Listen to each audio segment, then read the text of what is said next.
There's nothing quite as rewarding to me as guiding a new set of parents with a brand newborn baby that they have no idea what they're doing, and they are wild-eyed, and they are exhausted, and they are desperate for someone to take their hand and say, "You're going to be fine.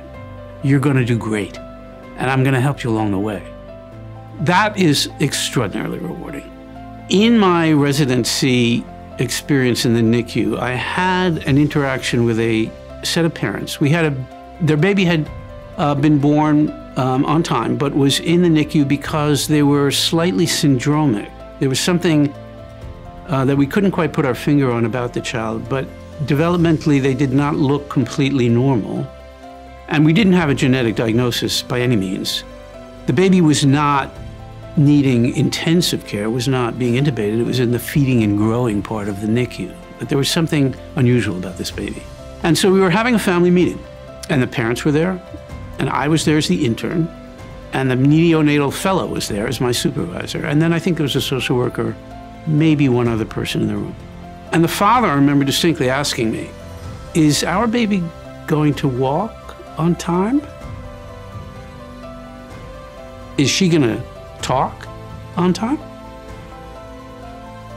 And it was one of those clarifying moments to me, and I said, "You know, that's not the question you should be asking.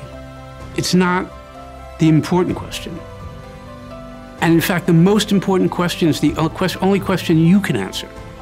And that question is, can you love this baby?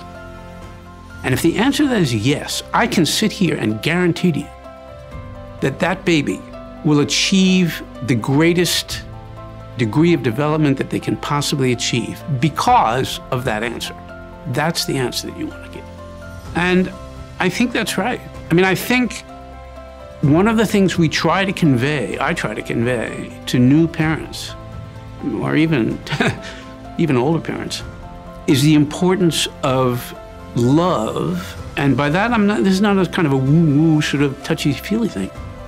Affective input into the developing brain is the single most important input that can possibly go into developing a successful personality and a successful and thriving child.